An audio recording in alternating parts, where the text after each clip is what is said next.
Hey guys, I'm Amber Ostasic, and I wanted to make a follow-up video regarding my COVID headaches and my experience after having COVID. Has it been 8 months ago? 8 months now.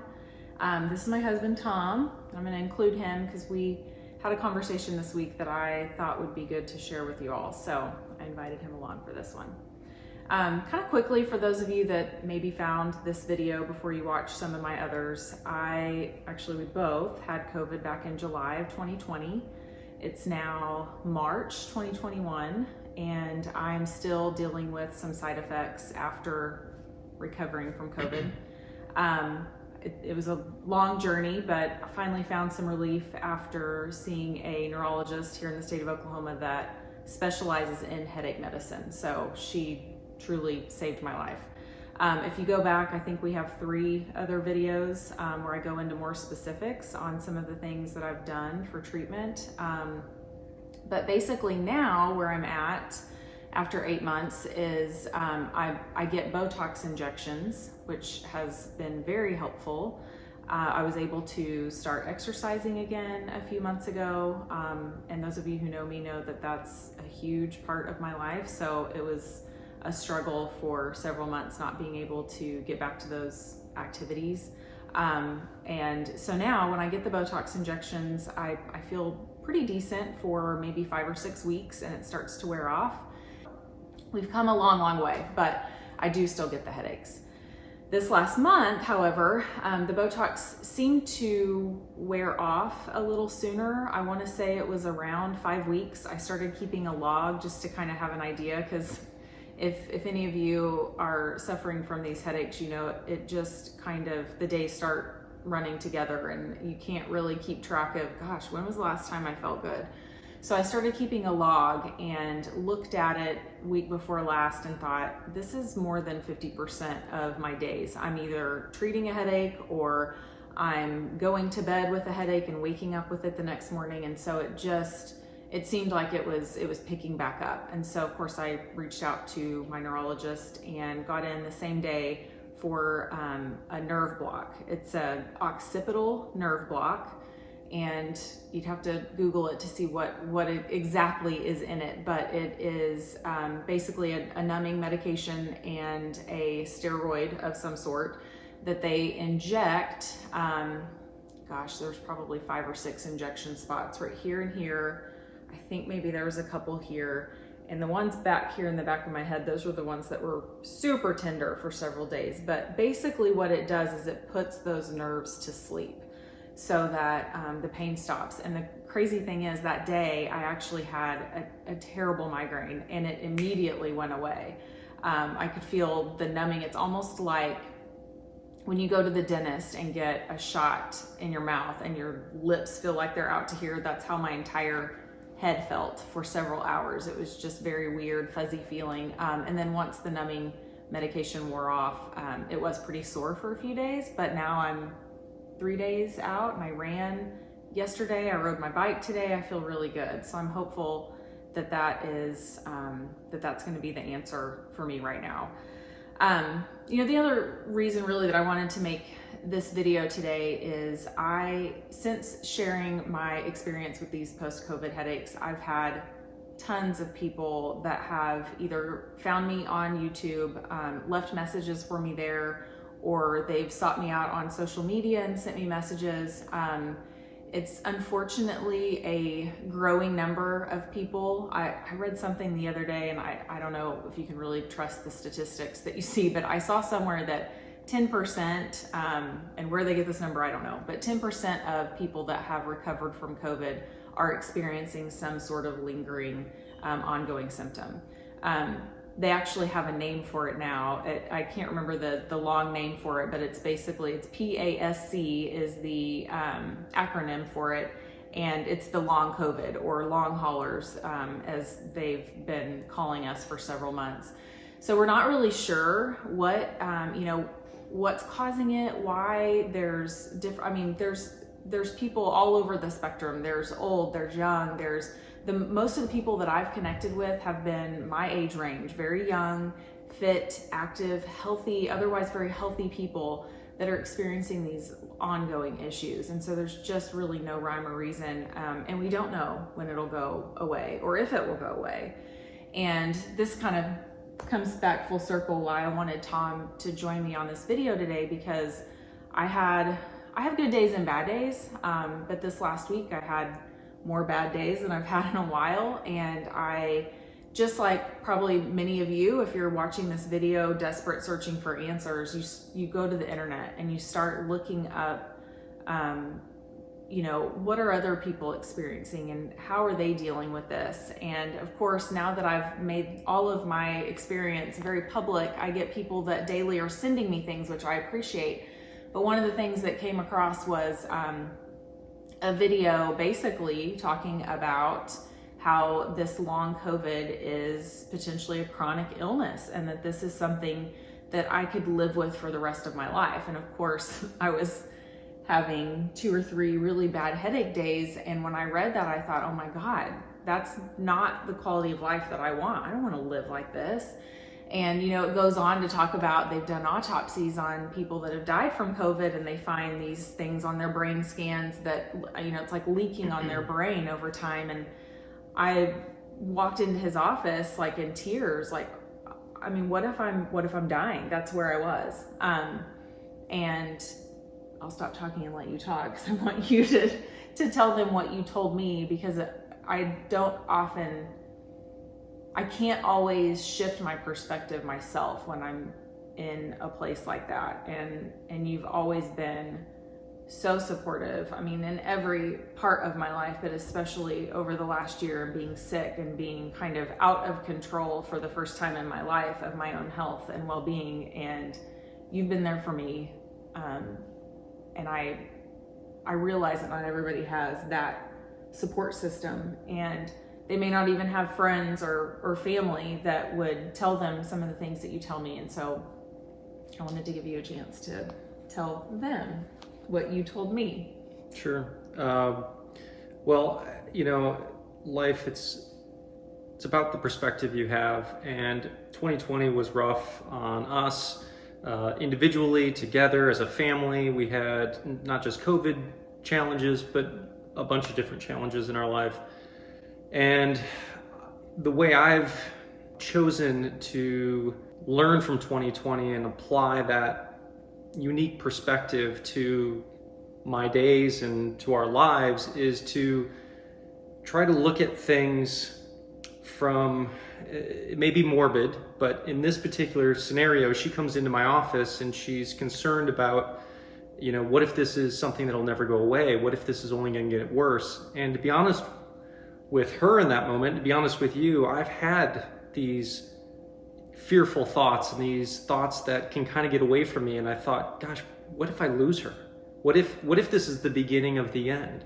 What if she dies? What if this is chronic and only continues to deteriorate over many days or years?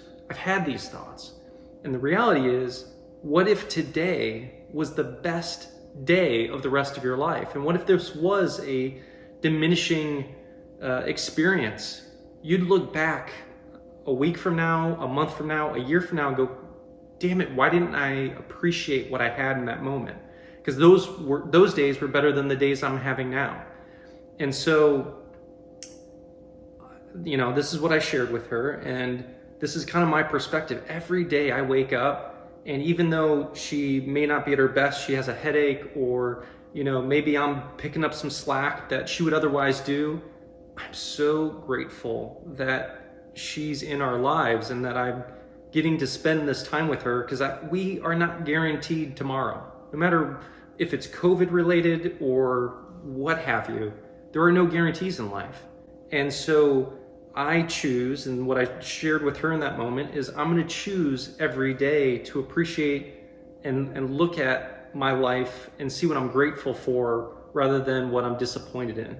And so that's, I think, the gist of what you wanted me to share here. Yeah, because I've always appreciated your, outlook on things, and it's not my natural inclination to go and focus on the positive things, especially when I'm not feeling good. I mean, there were some days where it was hard to focus on the things that I was grateful for, but you're always there to remind me that. And it's so true. Like, it could always be worse, you know? And I am happy that I get to spend my time with this family in this house, you know, for the last 365 days. I think we've spent 98% of it in this house with these people. And I am in such a great place with my job and our kids that it's really been, there's a lot of really good things. No matter how bad it gets, there are always things you can find and choose to be grateful for.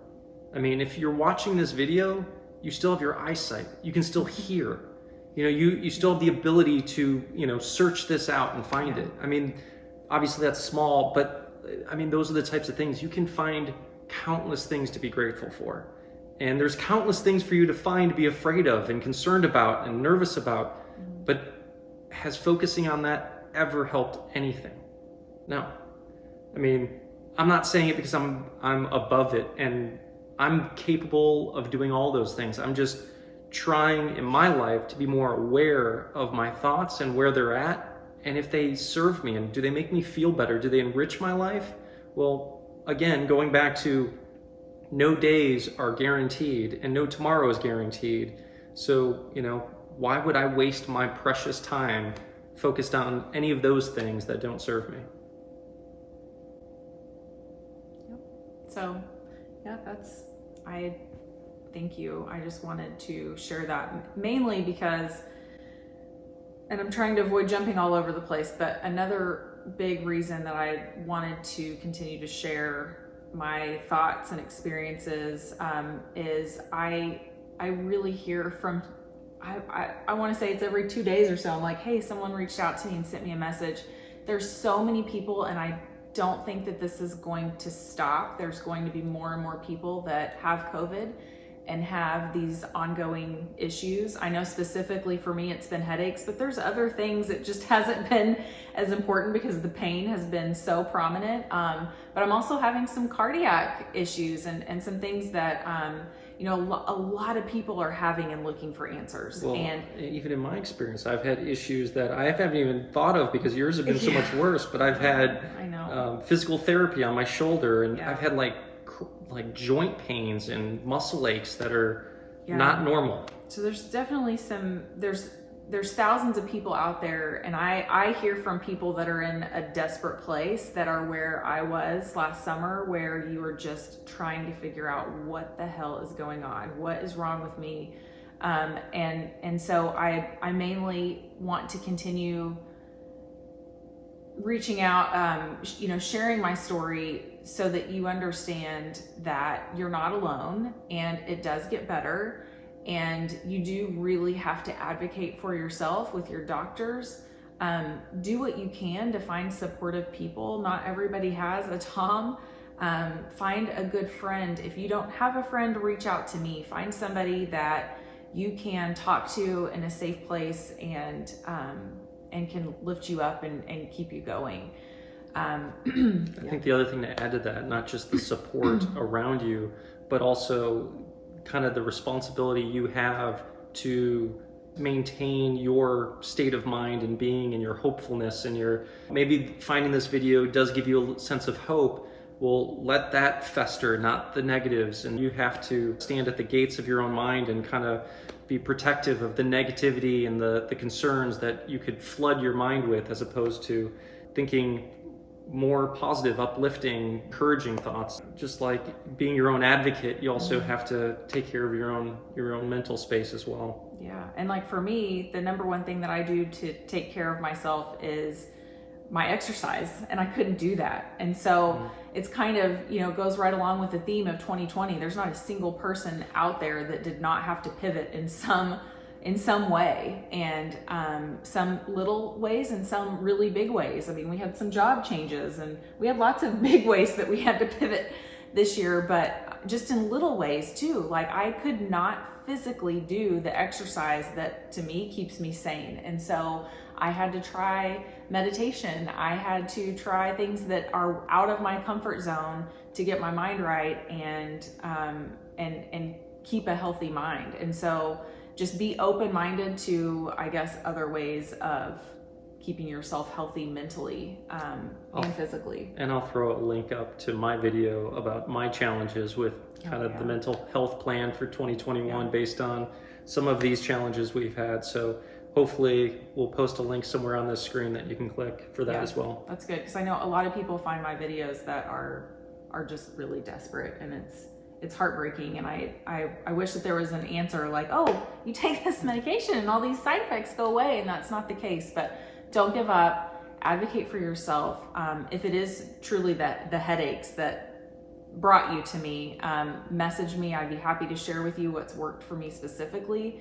But the number one thing is, don't stop advocating for yourself. Find a knowledgeable doctor, a neurologist that can help you. And because I feel like if I would have blindly followed, my primary care physician, who wasn't doing anything wrong, good intentions, but just didn't have the experience or knowledge about the headaches I was having, I'd probably be addicted to pain pills right now and depressed and maybe on, who knows, all kinds of medications. And so I wasn't going to settle for that. I knew that wasn't the life I wanted to live. And I truly had to speak up for myself and fight an uphill battle to get where I am now.